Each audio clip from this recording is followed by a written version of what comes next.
मित्रों, जो भी इस धरती पर जन्म लेता है उसकी मृत्यु निश्चित है, चाहे वह मनुष्य हो, देवता हो, पशु हो या पक्षी।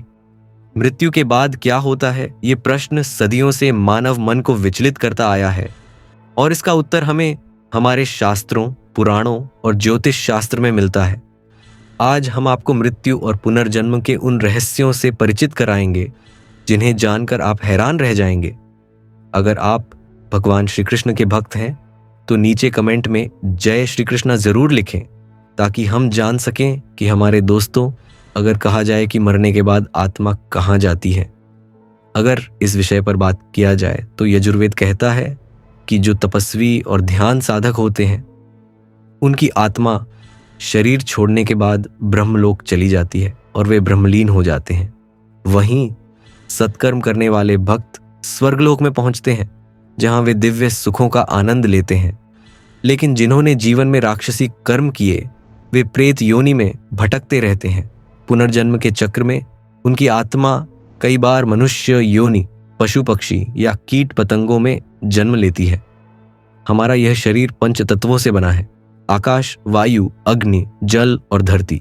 मृत्यु के बाद यह शरीर उन्हीं तत्वों में विलीन हो जाता है, लेकिन आत्मा अमर है। ये पारलौकिक संसार की यात्रा पर निकल पड़ती है। नंबर 2, कितनी जल्दी होता है अगला जन्म?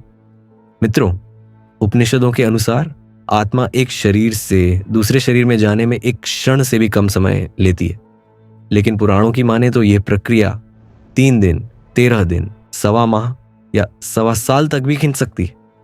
आत्मा की गति उसके कर्मों पर निर्भर करती है। जिनके कर्म श्रेष्ठ हैं वे स्वर्ग जाते हैं और जिनके पाप अधिक हैं वे अधोलोक या प्रेत योनि में भटकते हैं।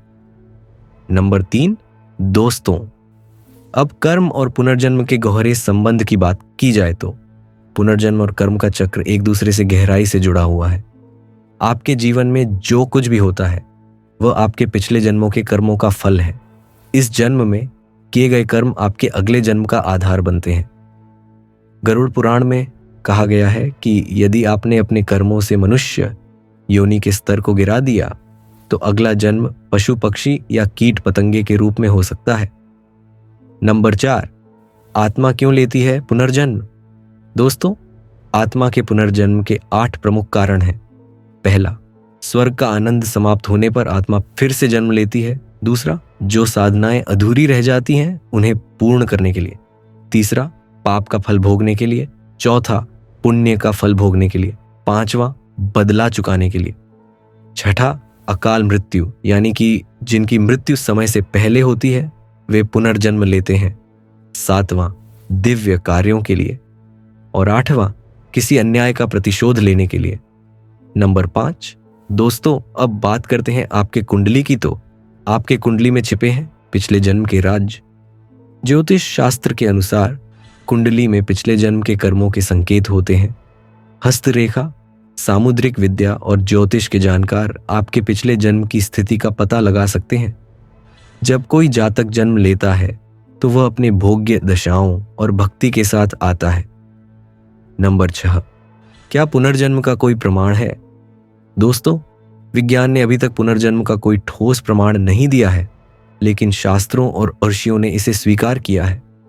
सम्मोहन क्रिया के माध्यम से अपने पिछले जन्मों की स्मृतियां जागृत की जा सकती हैं। कई व्यक्तियों ने अपने पिछले जन्मों के बारे में जानकारी प्राप्त की है, जो पुनर्जन्म के सिद्धांत को बल देती है। नंबर 7, क्या मुक्ति जरूरी है? दोस्तों, पुनर्जन्म का मुख्य उद्देश्य आत्मा का विकास और कर्मों का क्षय है। बार बार जन्म लेने के बाद आत्मा अपने सारे कर्मों से मुक्त होकर मोक्ष प्राप्त करती है।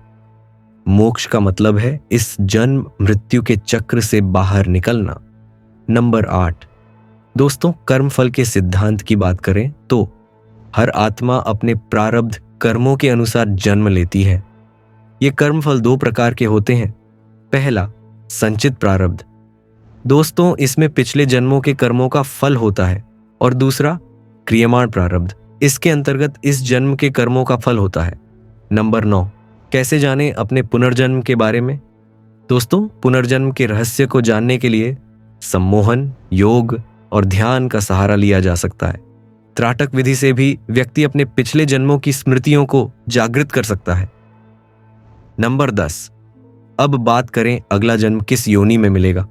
तो दोस्तों, कर्मों के आधार पर आत्मा को अगला शरीर मिलता है। अच्छे कर्मों के फलस्वरूप मनुष्य या देव योनि प्राप्त होती है, जबकि बुरे कर्मों से पशु, पक्षी या प्रेत योनि मिलती है। तो मित्रों, यह संसार कर्मों और पुनर्जन्म का खेल है। यह न केवल रहस्यमयी है, बल्कि हमारी आत्मा के विकास का सबसे बड़ा माध्यम भी है। अगर यह वीडियो आपको ज्ञानवर्धक लगा तो इसे लाइक करें। हमारे चैनल राशिफल चक्रा पर नए हैं तो इसे सब्सक्राइब करें और वीडियो को शेयर जरूर करें। साथ ही नीचे कमेंट में लिखें जय श्री कृष्णा, ताकि यह ज्ञान और अधिक लोगों तक पहुंचे। राधे राधे।